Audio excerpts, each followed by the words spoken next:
হয় যুবক, জীবনটা করো, ছোট জীবন গড়া যেতে হবে, কাটা হয়ে গেলে চলবে না। যে গড়া যাবে সেই আল্লাহর কাছে স্থান পাবে, পরিচয় পাবে, পরিচিতি পাবে। এই জন্যই সাহাবায়ে কেরাম জীবন করার পিছে দৌড়াইছে। যুবকও আজকে তো জান্নাতের আলোচনাই নেই। আগে যদি আসতাম তাহলে শুনাইতাম জান্নাত কাকে বলে। হায় যুবক, কিসের জন্য পাগল হয়ে গেল? এই 60-70 বছর এই সামান্য দুনিয়ার জন্য হারায় দিলাম। এখন তো মেসেজ দেয় একটা করে আরেকটা, ঠিক না? এক মাসে 14 তারিখ আছে না? একটা মাস বাংলাদেশে 14 তারিখ আসে না? 14 তারিখ, হ্যাঁ, মেসেজ দিছে একটা। জাজপুরের জায়া দেখে, ত্রিমোহনীতে জায়া দেখে জুতা লয়া খাড়া রয়েছে। হায় হায় হায়, কক্সবাজার জায়া জুতা দেখে আসছে, ঠিক না? জুতা চিনেন? কিসের জুতা? বার্মিস জুতা। কেন, বার্মা কাছে না? হ্যাঁ, রোহিঙ্গা গো জুতা দেখে আসছে? না না না না, বারবার তাকাইছে সৈকতে, যে একজনের দিকে জুতা খুলে দেখা দিয়েছে সাইজ একবারে, আরেকবার দেখবি তো সাইজ। যুবক, কসম খোদার, জান্নাত সৈকত রাখা আছে। চোখে চোখ লাগতে দেরি, বুকে লাগতে দেরি হবে না। জান্নাত সৈকত আছে। বাংলাদেশে সৈকত দুইটা, একটার নাম কুয়াকাটা, একটার নাম কক্সবাজার। জান্নাত সৈকত দুইটা, একটার নাম বাই দাজ আর একটার নাম বাই দাখ। দুইটা সৈকত আছে জান্নাতে। সকালে এক জায়গায় যাবে, বিকালে এক জায়গায় যাবে, চোখে চোখ পড়বে, আয়সা বুকে লাইকা বলবে আনা হুব্বি আনা হুব্বুক ওয়া আনতা হুব্বি, আমি তোর ভালোবাসা, তুই আমার ভালোবাসা। লিমাদা আখারতা, এত দেরি করলি কেন? কবের থেকে বসে আসি, ডানা কাটা পড়ি, তুই কই ছিলি এতদিন? হ্যাঁ, যার হাঁটু পর্যন্ত মুস্ক দিয়া, যার কোমর পর্যন্ত আম্বর দিয়া, যার কাঁধ পর্যন্ত জাফরান দিয়া, উপরটা বানাইছেন কাফুর আল আবিয়াস দিয়া, যে 120 ফিট লম্বা, চুলগুলো 120 ফিট লম্বা। আল্লাহর রাসূল বলছে লাউ বাদাগা সাবাতি আবহুর লাসারা আজবা, 7 সমুদ্রে থুতু দিলে পানিগুলো মিঠার মতো হয়ে যাবে, মধুর মতো মিষ্টি হবে। বল যুবক, ওই ঠোঁটে কিস লাগাইলে কেমন মজা হবে? ভাঙ্গেই বলে দিলাম, বল ওই ঠোঁটে যদি কিস লাগায় কেমন মজা হবে? ঠোঁটে ঠোঁট লাগলে কেমন মজা হবে? যার থুতুতে এত মজা। আল্লাহ রসুল বলছে হায় হায় লাউ যাহিকা আলা দুনিয়া লাতানাওয়ারাতিদ দুনিয়া কুল্লা, একটা হাসি দিলে সৌরজগৎ আলোতে আলোকিত হয়ে যাবে। লাউ কাশাফা সাকাইহি লাগাবা দাউস শামস, পাওটা খোলা দিলে সূর্য চিরদিনের জন্য আলো হারায় ফেলবে। একটা চুল যদি আকাশের নিচে নাড়া দেন লাতাআত্তারাতিদ দুনিয়া কুল্লা, পুরাটা দুনিয়া সুঘ্রাণে মোহিত হয়ে যাবে। বল ওই মহিলা কিরকম হবে? দুনিয়ায় বুঝার কোনো পন্থা নাই, শুধু মেসেজ পাই দেওয়া না, দেখার কোনো এখানে কোনো স্কোপই নাই যে আসলে ভালোবাসা আছে না শুধু মেসেজ, ঠিক না? ওইখানে ডিজিটাল লাগানো থাকবে, ডিজিটাল ভালোবাসার মাত্রা উঠবে বুকের ভিতরে, ডিজিটাল লাগানো থাকবে। তুমি দেখবে ভালোবাসার মাত্রা কত, 100-র উপরে যাবে, নিচে নামবে না কোনোদিন। লেহেঙ্গা হবে 3 কিলোমিটার ঘের, 3 কিলোমিটার ঘের লেহেঙ্গা, বুঝো? হ্যাঁ, দুনিয়ার এই সামান্য কাটা কাপড় দেখেই পাগল হয়ে গেছে, ঠিক না? লেহেঙ্গা 3 কিলোমিটার ঘের হবে। সাহাবাজি এটো কম কম দামের লেহেঙ্গা। সাহাবা জিজ্ঞাসা করছে এত বড় লেহেঙ্গা উঠাবে কি করে? আল্লাহ রসুল বলছে আলোর সুতা দিয়া বানাবে, আলোর কোনো ওয়েট নাই, এটারও ওয়েট হবে না। যেখানে দেখবে ওইখানে তোমার ছবি দেখা যাবে। চোখ লাগতে দেরি, বুকে লাগতে দেরি হবে না। সবার শেষে যে জান্নাতে যাবে, সবার শেষে ও জান্নাতের হুর দেখে 40 বছর তাকায় যাবে। 40 বছর পরে মুখা দিয়া ওরে হুশ ফিরাইব, গালের ভিতরে মুখা মারবো আর বলবো খালি দেখবি, আর কোনো কাহিনী নাই, চল ভিতরে। খালি তাকায় আসস তো তাকায় আসস। সাহাবায়ে কেরামের যুবকরা শুধু শুধু পাগল হয়। আবু বকর শুধু পাগল হয় নাই, 13 দোকান শুধু বিলীন করেন নাই। একজন ওই জামানার নারী শুধু শুধু পাগল ছিল না, যে কোরআন নামায়া নিয়ে আসছেন, খাওলা বিনতে সালাবা। ওকে কেউ চিনত না, গরিব মহিলা ছিল। কোরআন নামায়া নিয়ে আসছেন, জীবনটা করছে খাওলা, কিয়ামত পর্যন্ত যার নাম থাকবে। কথা লম্বা হইলেই যে অনেক কিছু হবে এমন না মেরে দোস্ত, জীবনটা ছোট। আজকে 80-100 বছর পরে থাকবো না, আমাদের পূর্বে যারা ছিল তারা নাই, আমরাও চলে যাব। আসেন আজকে জীবনটা গড়ার প্রতিজ্ঞা গর্ব তো পাক্কা ওয়াদা, বিলকুল বিলকুল। ওই জীবনটা সহজ থেকে সহজে গড়বে কিভাবে? কিভাবে গড়ব? কোন পদ্ধতিতে গড়লে সহজে গড়া হবে? এই সহজ পদ্ধতি শিখানোর জন্য আল্লাহ দুজাহানের বাদশাকে পাঠাইছেন, মুহাম্মাদুর রাসূলুল্লাহকে পাঠাইছেন। দুজাহানের বাদশা যাতে সহজ পদ্ধতিতে যুবক সহজভাবে, নারী সহজভাবে, পুরুষ সহজভাবে, বৃদ্ধ সহজভাবে, হাটওয়ালা সহজভাবে, বাজারওয়ালা সহজভাবে, রোডওয়ালা সহজভাবে, কাঠওয়ালা সহজভাবে, অফিসওয়ালা সহজভাবে, আদালতওয়ালা সহজভাবে এই ছোট জীবনটাকে গড়তে পারে, এটার জন্যই মুহাম্মাদুর জানেন উনি কে? সহজভাবে গড়ার জন্য, সহজভাবে। আমি বলি চলেন একটা দিয়ে শেষ করি। ওনার পরিচয় দিতে গেলে আমি হারায় যাব, সময়ও নাই যে মুহাম্মদুর রাসূলুল্লাহ সাল্লাল্লাহু আলাইহি ওয়াসাল্লাম কে। এতটুকু অবশ্যই বলবো, আপনি তো প্রচার করেন বৎসরে একদিন, ঠিক না? হ্যাঁ, যদি বুঝে আসে তাইলে শোনেন। কোরআনের একটা আয়াত প্রতি জুমায় পড়া হয়, খুতবার ভিতরে পড়া হয়, ইন্নাল্লাহা ওয়া মালাইকাতাহু ইউসাল্লুনা আলান নবী ইয়া আইয়ুহাল্লাযীনা আমানু সাল্লু আলাইহি। আল্লাহ কি বুঝাইছে আমাদেরকে? নবীর উপরে। এটাই বুঝছেন, ঠিক না? হ্যাঁ, আসলে এটা বুঝান না। আল্লাহ এখানে তিনটা প্রশ্ন আছে। আল্লাহ আমাদেরকে দুরূদ পড়তে বলছে। আমি যদি আল্লাহকে বলি, আল্লাহ দুরূদ তো আমি পড়বো বটে, কিন্তু একদিন তো আমি চলে যাব, আমাদের নবীজির উপরে দুরূদ কে পড়বে? তা আল্লাহ বলে, বেওকুফ, তুই দেখোস না ফেরেশতারা পড়বে? আমি যদি আল্লাহকে আবার প্রশ্ন করি, আল্লাহ একদিন তো ফেরেশতা মারা যাবে, তো আপনার বন্ধুর উপরে দুরূদ কে পড়বে? তা আল্লাহ বলে, তুই বুঝি প্রথমে দেখিস নাই, ইন্নাল্লাহ, আমি আল্লাহ পড়তেছিলাম, পড়তেছি, পড়তে থাকবো, আমার বন্ধুর দুরূদ কোনোদিন আমি বন্ধ হইতে দিব না। আমি যতদিন থেকে আসি অতদিন থেকে বন্ধুর দুরূদ পড়তেছি, এটাই সত্য। আমাদের নবীর প্রচার আল্লাহ সমগ্র সৃষ্টির 1000 বছর আগের থেকে শুরু করছেন, আরো প্রচার শুরু করছেন বন্ধুকে পাশে বসায় রেখা। সৃষ্টিরও সমগ্র সৃষ্টির 1000 বছর আগের থেকে। যদি ওলামা বলে এটা কোত্থেকে পাইলেন, আমি বলবো কোরআন আমাকে বলে। ইয়াসিন সূরার ভিতরে আছে 1000 বছর আগে আল্লাহ ইয়াসিন পড়ছেন। ইয়াসিন আমাদের নবীজির একটা নাম, 10টা নামের ভিতরে একটা নাম ইয়াসিন। আল্লাহ ডাক দিছেন ইয়াসিন, তারপরে কোরআনে হাকিমের কসম খাইছেন। আমরা তো জানি না আমাদের কোরআন কবে থেকে আছে। আমরা মনে করি যেদিন থেকে নাজিল হওয়া শুরু হয়েছে ওদিন থেকে আমাদের কোরআন। যতদিন থেকে আল্লাহ আছে অতদিন থেকে আমাদের কোরআন আছে। যতদিন আল্লাহ থাকবে অতদিন কোরআন থাকবে। আপনি কোরআন চিনেনই না কোরআন কাকে বলে, ওটা আলাদা আলোচ্য বিষয়। তো কোরআন আমাকে বলে, আল্লাহ কোরআনের কসম খাইছে। তারপরে আল্লাহ বলতেছে, ইন্নাকা লামিনাল মুরসালিন। আরবি গ্রামার আমি ভুল করতে পারি, আল্লাহ ভুল করতে পারে না। আরবি গ্রামারে ইন্নাকা ওই ব্যক্তিকে বলা চলে যে সামনে বসা উপস্থিত, তাকে সম্বোধন করা চলে ইন্না। এছাড়া আরবিতে ইন্নাকা বলা চলে না, ইন্না হু বলা দরকার ছিল। মনে হয় নবীজি ওইখানে বসা ছিল সাল্লাল্লাহু আলাইহি ওয়াসাল্লাম। তারপরে আল্লাহ বলতেছে, ইন্নাকা লামিনাল মুরসালিন, বন্ধু আপনি নবী হিসাবে প্রেরিত। ওই রসুল দিছেন আল্লাহ আমাদেরকে, ওই রসুল যার প্রচার চলতে চলতে চলতে চলতে চলতে চলতে হায় হায় মার পেট পর্যন্ত চলতে ছিল। মার পেটে আসতে দেরি, সুগ্রাণ বাহির হইতে দেরি হয় নাই। মার পেটে আসতে দেরি, আমেনাকে তরুলতা সালাম দিতে দেরি করে নাই। লম্বা কাহিনী। ওই রসুল আসছেন যেন সহজে, প্রত্যেক ব্যক্তি সহজে সহজে ওই পদ্ধতি নিয়ে আসছেন।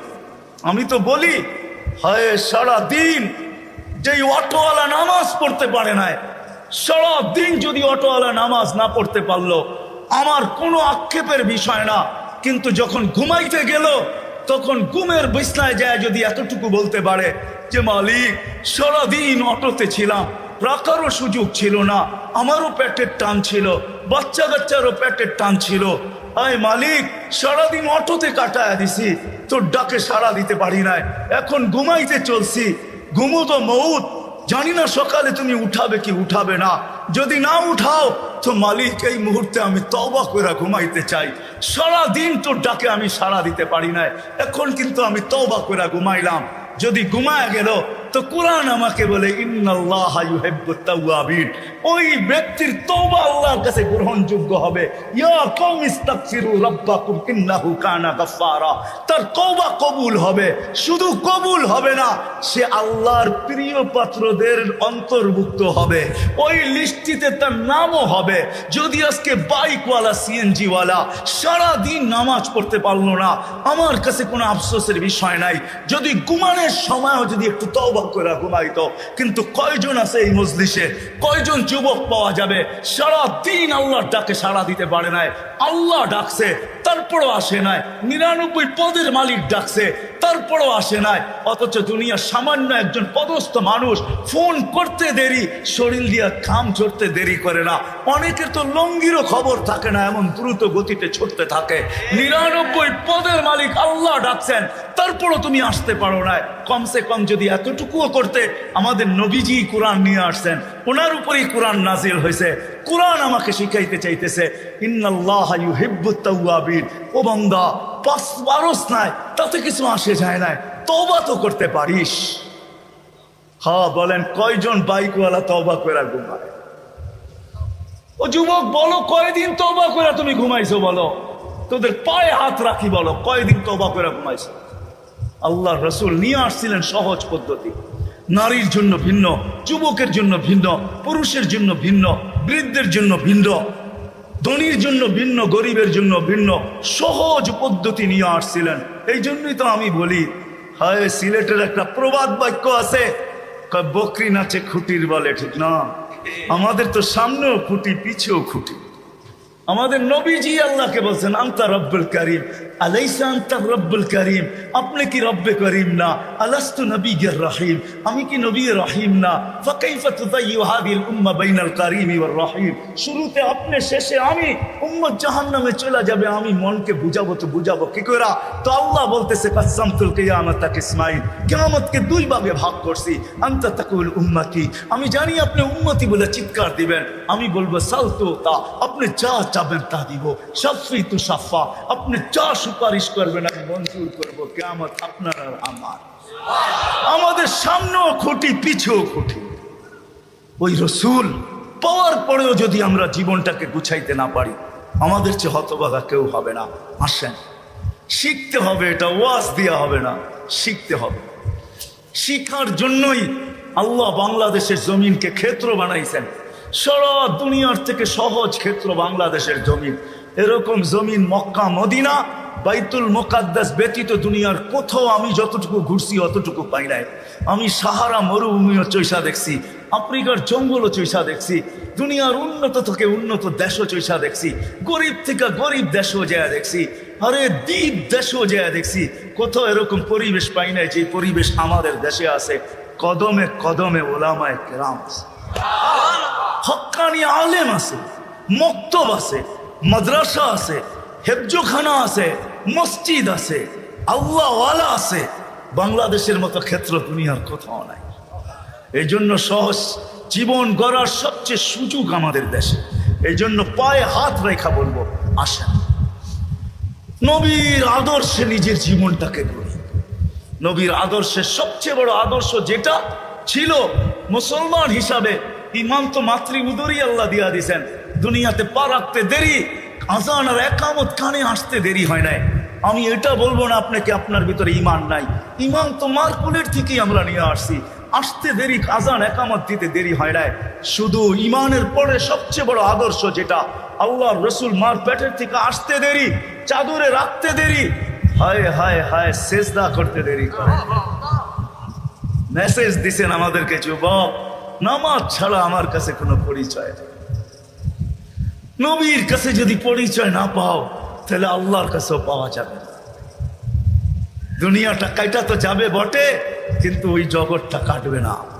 যদি চাও যে আমি জান্নাতের নেয়ামত চাই, যেটার বর্ণনা দিয়ে শেষ করা যাবে না, তোমাকে কতটুকু বর্ণনা দিব, ওটার জন্য আলাদাই একটা আলোচ্য বিষয় চাই যে জান্নাতে কি না আছে। সব জান্নাতে রাখা আছে। বলো কেমন মজা হবে? প্রতি শুক্রবারে আল্লাহ আমাদেরকে দাওয়াত খাওয়াবে। আজকে কি গেল? শুক্রবার। প্রতি শুক্রবার আল্লাহ দাওয়াত খাওয়াবে। হ্যাঁ, কি বাবরচি দিয়া পাক করবে, ঠিক না? কুদরত দিয়া পাক করবে, কুদরত দিয়া। নিজের জান্নাতে যদি 1 কোটি আইটেম হয় তো আল্লাহ 1000 কোটি আইটেম দিয়া খাওয়াবে। শুধু খাওয়াবে এরকম না, জান্নাতীরা 6 দিন 2 ভাবে পান করবে, হয়তো খাদেমের হাতে নাইলে নিজের হাতে। 7ম দিন আল্লাহ কুদরতি হাত দিয়া পান করাবে। সাকাহুম রাব্বুহুম শারাবান তাহুরা। আল্লাহ বলবে 6 দিন নিজের হাতে বা খাদেমের হাতে খাইছো, পান করছো, আজকে আমার কুদরতি হাত হবে। আমাদের দেশে একটা প্রবাদ বাক্য আছে, কিছু কিছু গ্রাম্য মা বোন আছে যাদের হাতে খুব যশ। যশ বোঝেন? মশল্লা শসল্লা লাগে না, খালি লাড়া দিলেই বলে মজা হয়। যদি মা বোনদের হাতে যশ থাকতে পারে তা আল্লাহর কুদরতি হাতে ওই গ্লাসে কিরকম যশ আছে। আল্লাহ বলবে বান্দা তোর ঠোঁট হবে, আমার কুদরতি হাত হবে, পান কর। সাকাহুম রাব্বুহুম শারাবান তাহুরা। আল্লাহ পান করাবে, খাওয়াবে, কাপড় পরাবে, খুশবু লাগায় দিবে, আসার সময় হাদিয়া দিবে। হাদিয়া, এত হাদিয়া দিবে যে জান্নাতের সব প্রসাদনী চেঞ্জ করার পরে আরো বাকি থেকে যাবে। প্রতি সপ্তাহে জান্নাতের সব প্রসাদনী চেঞ্জ হবে। প্রসাদনী বোঝেন? আরে মনে হয় বোঝেন নাই। খাট খুট যা আছে ঘর সাজানোর জন্য লাগে সব চেঞ্জ হবে। ঢুকবে ছবির বাজারের ভিতরে, মহিলা আলাদা, পুরুষ আলাদা। ছবির ভিতরে লেখা থাকবে যদি রূপটা পছন্দ হয় আমি তোমার ভিতরে স্থানান্তর হইতে পারি। রূপ পছন্দ হবে ওরকম হয়ে যাবে, মহিলা পছন্দ করবে ওরকম হয়ে যাবে। আপনি বলবেন উনিও চেঞ্জ আমিও চেঞ্জ, বাইরে বাহির হয়ে কে কাঠটা ধরে নেওয়া যাবে। এই জন্যই তো দুনিয়ায় আল্লাহ শেয়ার হিটার ব্লুটুথ দিয়েছেন। আপনি চেঞ্জ হইবেন, ব্লুটুথে ওনার কাছে ছবি চলে যাবে, উনি চেঞ্জ হবে আপনার কাছে চলে আসবে, বাহির হইয়া দুইজনের হাতে ধরে চলে যাবে। ওই জান্নাত রাখছেন। সময় যদি হইতো তো তোমাদেরকে দেখাইতাম চাও কি আর কি না আছে। সাহাবা এর জন্যই পাগল হয়েছেন। আসেন ওলামাদের সোহবতে, আল্লাহওয়ালাদের সোহবতে নবীর আদর্শ শিখি, আর সহজ আদর্শের মাধ্যমে আমার জীবনটাকে গড়ি। কি করবো তো? শিখবো তো? হ্যাঁ। আর আল্লাহ রসুলের আদর্শের ভিতরে সবচেয়ে বড় আদর্শ 5 ওয়াক্ত নামাজ। কি? হ্যাঁ। আজকের থেকে কে কে ছাড়বে নামাজ দেখি? আর পড়বে কে কে? পড়ার ওয়াদা কে করতে পারে যে কোনো অবস্থায় নামাজ ছাড়বো না? নামান। আপনারা আমার চেয়ে ভালো ছিলেন আব্দুল কাদের জিলানী রহমতুল্লাহ আলাইকে, ঠিক না? হ্যাঁ। আব্দুল কাদের জিলানী পীরানে পীর, বড় পীর। আসলেই উনি পীরানে পীর, আসলেই উনি বড় পীর। সমস্ত পীর ওনার নিচে। আব্দুল কাদের জিলানী তরিকায় কাদেরিয়ার মোজেদ, আব্দুল কাদের জিলানী আল হাসানি। উনি লেখছেন নামাজ নাও পড়তে পারো, আল্লাহ তোমাকে কিচ্ছু বলবে না, কিন্তু শুকর অবশ্যই বলবে যে আল্লাহ সৃষ্টির ভিতরে আমি নিকৃষ্ট বটে, আমার চেয়ে নিকৃষ্ট তুমি কাউকে তৈরি করো না, কিন্তু যে ডাকার পরেও নামাজ পড়লো না আমার চোখেও আমার চেয়েও নিকৃষ্ট। ছাড়তে পারেন কিন্তু শুকরের চোখে আপনি ওর চেয়ে নিকৃষ্ট হবেন। আল্লাহ জিজ্ঞাসা করছে কেন? বলছে কিয়ামতের দিন আমি মাটি হব, ও জাহান্নামের ইন্ধন হবে। সে যুক্তিও দিছে। এই জন্য আজকের থেকে আর নামাজ ছাড়বো। হক্কানি আলেমদের কাছে যায় নবীর আদর্শ শিখব। শেষ কথা, এতটুকু ছাড় দিছেন, মান তামাসসাকা সুন্নতি ইনদা ফাসাদি উম্মতি ফালাহু আজরু মিয়াতি শাহীদ। আল্লাহর রাসূল আমাদের জন্য সুযোগ দিছেন, একটা সুন্নত ধরেও যদি লটকায়া থাকতে পারি, ঝুলা থাকতে পারি, আর এই ঝুলন্ত অবস্থায় যদি কবরে পৌঁছতে পারি, আল্লাহর রাসূল ওয়াদা দিতেছেন যে আমার আল্লাহ আমাকে জানায় দিয়েছেন 100 শহীদের মালা নিয়ে তোমাকে স্বাগত জানাবো। এই জন্য আদর্শ শিখি, আর আদর্শ উলামাদের কাছ থেকে শিখি, হক্কানি আলেমদের কাছ থেকে শিখবো তো। আর এই মাদ্রাসা মক্তবগুলার সাথে, মসজিদের সাথে, মাদ্রাসার সাথে, মক্তবের সাথে, হেফজোখানার সাথে সংযুক্ত হই, নিজেকে সংযুক্ত করি। এই উম্মতের জন্য সুবর্ণ সুযোগ। এই উম্মত এক নেকি দিয়া জান্নাতে যাবে। কয় নেকি দিয়া? বিশ্বাস হয় না? হয় কি? বুঝা না না বুঝা? শুনছেন কোনোদিন? না না শুই না। দলিল আছে? চলেন দলিল দেই। এক ব্যক্তির কিয়ামতের দিনে এক নেকি দরকার হবে পাশ করার জন্য। আল্লাহ বলবে নিয়ে আয়, তো কিয়ামতের মাঠে ঘুরে আসবে, আপনজনরা কেউ দিবে না। যখন ফিরত আসবে নৈরাশ হইয়া, তো দূরের থেকে একজন ডাকবে, ওই এদিকে। তো যে দেখবে বলবে তোর চেহারার এই অবস্থা কেন? বলছে যাদের কাছে বললে কাজে লাগতো তাদের কাছে বলছি, কোনো কাজে লাগে না, তোমাকে তো চিনি না, কি কাজে লাগবো? বেউকুব, কাজে লাগুক আর না লাগুক, তোর চেহারার অবস্থা তো দূর অবস্থা, কমসে কম ভিতরের ব্যথাটাও একটু কমবে। তো জিদের ঠেলায় বলবে এক নেকি লাগবে, এক নেকি। তো বলবে এক নেকি, বুঝা দেখিস কিন্তু। এক নেকি লাগবে, বেশি লাগবে না। রাগ হয়ে বলবে বাবলো এক নেকি লাগবে, ডাকছে না, আরো রাগ হয়ে যাবে, এক নেকি লাগবো বেটা। তো জ্যাবেটতে বাইর করে বললো এক নেকি, জানতে বাবা এক নেকির লিগে চেহারার এই অবস্থা। তো খুশিতে আটখানা হয়ে দৌড়ে আল্লাহর কাছে যাবে। আল্লাহ জিজ্ঞেস করবে এত খুশি কেন? নেকি নিয়ে আসছি। তোর এই মাঠে কে দিল? আপনি ভাবছেন আপনি একাই আছেন, আর কেউ নাই? তা আল্লাহ বলবে যে দিছে ওরে ডেকে নিয়ে। তো যা দেখবে ওইখানেই দাঁড়ায় আছে, খুব আল্লাহ ডাকে, নেকিও দিলাম, বিপদও পড়লাম, তোরই দাঁড়ায় ছিলাম, ভালোই ছিলাম। তা আল্লাহ জিজ্ঞাসা করবে কিরে নেকি দিলি কেন? তো ও বাপ নিবে। বাপ বোঝেন তো? বাপ নিয়া বলবে এক নেকি তো ছিল, আমার কি কামে লাগতো? এটা নষ্ট করে কি লাভ হতো? ওর কাজে লাগতেছে, লাগাই দিছি। তা আল্লাহ হাসবে আর বলবে আল্লাহ বলবে আমার চেয়ে বড় দাতা হইতে চাস, ঠিক না? বড় বাপ দেখাস এক নেকি দিয়া দাতা হয়ে, ঠিক না? আমার চেয়ে বড় দাতা হইতে চাস? তো যাকে এক নেকি দিছে ও তো পাশ হয়ে গেছে, ঠিক না? ওরে বলবে খুশবিয়া দিয়া আখিকা উদখুলিল জান্নাহ, ওর হাত ধর, চল দুইজনে জান্নাতে। আমার চেয়ে বড় দাতা হইতে চাস? এই জন্য বলতেছি এগুলোর সাথে নিজেকে সংযুক্ত রাখেন। মসজিদের সাথে, মার্কাজের সাথে, মাদ্রাসার সাথে, মক্তবের সাথে, হেফজুখানার সাথে, ওলামাদের সাথে, আল্লাহওয়ালাদের সাথে কোনো না কোনোভাবে নিজেকে সংযুক্ত রাখেন। ইনশাআল্লাহ একদিন আমার কথা সত্য হবে। এই উম্মত এক নেকি দিয়েও পার হবে, আপনিও পার হয়ে যাবেন ইনশাআল্লাহ, আপনিও পার হয়ে যাবেন। কেননা এই উম্মতকে আল্লাহ কোনো না কোনো বাহানায় পার করবে। মনে উঠলো, এই জন্যই বলতেছি এই উম্মত দুযোগে যাবে বটে, কিন্তু হাতে হাতকড়ি থাকবে না, পায়ে বেড়ি থাকবে না, গলায় ছিকল থাকবে না, চেহারা এই উম্মতের কালো হবে না। দুযোগীদের চেহারা কালো, হাতকড়ি থাকবে, পায়ে বেড়ি থাকবে, গলায় ছিকল থাকবে। মালিক ফেরেশতাদেরকে জিজ্ঞাসা করবে কোত্থেকে ধরে নিয়ে আসছো সেকে? হাতকড়ি কই, পায়ের বেড়ি কই, গলার ছিকল কই, চেহারা তো জকজকে, বুলে কাকে ধরে নিয়ে আসছো?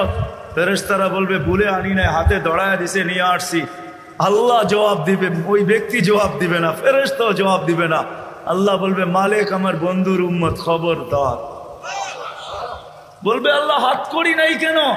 যেই হাত উঁচুতে ব্যবহার হয়েছে ওই হাতে হাতকড়ি লাগে না। পায়ে বেড়ি নাই কেন?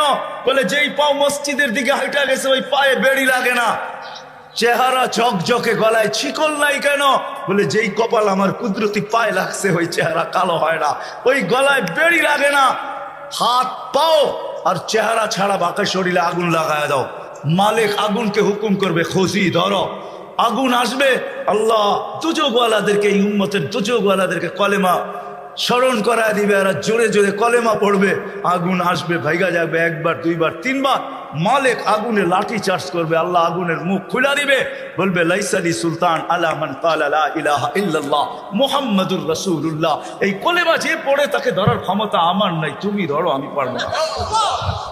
হায় হায়, এই জন্যই বলতেছি সংযুক্ত হন কাজে দিকে। কি হবেন তো ইনশাআল্লাহ? হ্যাঁ হবেন তো? হায় হায়, আমার মন চায় আমার জাতি যে কবে এখানে আসবে, যে প্রত্যেক ব্যক্তি সংযুক্ত হবে আর মসজিদে যায় জিজ্ঞাসা করবে, মাদ্রাসায় যায় জিজ্ঞাসা করবে, মার্কাজে যায় জিজ্ঞাসা করবে, ওলামাদের কাছে যায় জিজ্ঞাসা করবে, হুজুর হাত পাততে হবে না, প্রয়োজন কি এটা বলেন, আমরা পৌঁছায় দিতে চাই।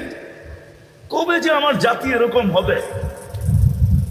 আমার বিশ্বাস হবে একদিন ইনশাআল্লাহ আমার জাতি এরকম সংযুক্ত হবে যে কোনো দিন কোনো স্টেজে কাউকে হাত পাততে দিবে না। এলাকালারা বলবে আমাদের বেজ্জতির বিষয় যদি স্টেজে হাত পাতেন, কি প্রয়োজন বলেন, আমরা পৌঁছে দিই। কিন্তু এই কথা মনে রাখেন, কিয়ামতের দিন আমাদেরকে ভুলা যায় না, ফাঁকি দিয়া জান্নাতে চলে যায় না। আর কসম খোদার, এই উম্মতকে ফাঁকি দিয়া এই উম্মতের উলামা জান্নাতে যাওয়ার কোনো স্কোপ রাখে না। আমার কাছে দলিল আছে, এই উম্মতের উলামা উম্মতকে ফাঁকি দিয়া কেউ জান্নাতে যেতে পারবে না। বরং গেলে আমাদের সামনে দিয়ে যেতে হবে। যখন সামনে দিয়ে যাবে তো আল্লাহ স্মরণ করে দিবে, যে যাকে চিনো দৌড়ো, চলে গেল তো দৌড়বে যে হুজুর কই যান, কয় জান্নাতে, আমাদেরকে নিয়ে যাবেন না। তখন হুশ খুইলা যাবে, তখন দাঁড়াবে আর বলবে আল্লাহ জান্নাতে যাব না। কেন যাবে না? এরা ধরা পড়ছে এদেরকে নিয়ে যাইতে, এদেরকে না দিলে আমিও যাব না। আল্লাহ রহমত জোশে আসবে, আল্লাহ বলে যে যাকে নিতে চাও নিয়ে যাও, চলো জান্নাত। আমার জাতি যে কবে এই কথা বুঝবে? এই জন্য সংযুক্ত হবেন তো ইনশাআল্লাহ।